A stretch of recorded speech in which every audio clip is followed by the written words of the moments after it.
Hello, today I'm going to review Tula Pink's book, 100 Modern Quilt Blocks. I got it from the Sewing Quarter the other day, it arrived yesterday, and I thought, I'll just give it a quick go. And basically what it is, it's a book full of quilt blocks.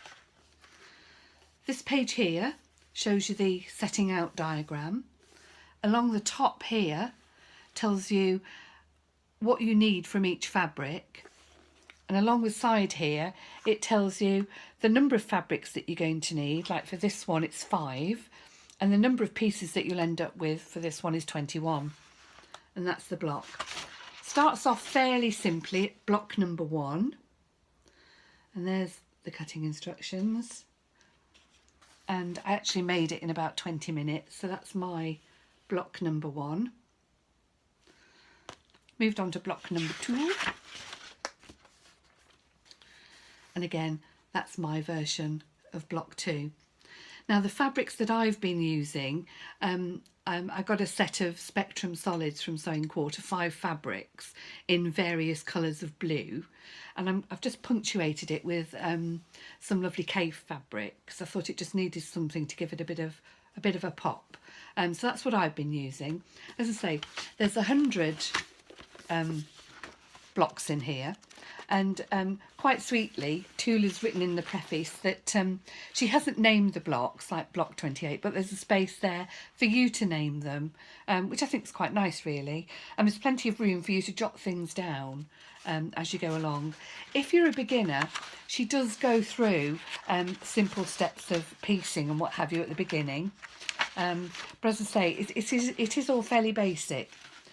My only concern was I'd end up with, let me just show you, lots of teeny weeny bits of fabric, and I'm not used to doing tiny things. But if your cutting's accurate, your quilt blocks will be accurate. This is block 3 that I've just started. If I can show you that.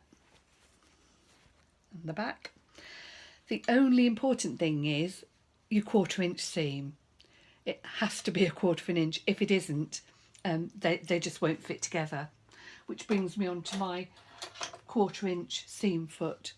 If you haven't got one of these, I really would suggest that you do get one because they're fabulous. It won't let you do a bigger seam allowance than a 1/4 inch. So if you're a quilter or you're just going to start quilting, then that's the foot to have.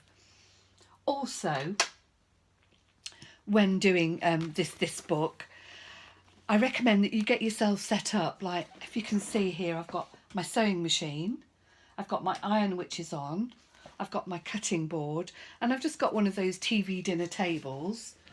I have a ruler and a rotary cutter, and I can sit here merrily cutting, pressing, sewing, and it just makes it, more easy. I think if you were up and down to an ironing board or up and down to a cutting station, I mean, I do in the other room have a big cutting station, but I think I'd be absolutely exhausted because you can't sort of, cut everything out for 5 blocks and then start sewing them together. You have to do them individually because of all these tiny pieces of fabric. But if you can get hold of this book, I think it was $15.99. It really is well worth having. Thanks for watching. See you soon.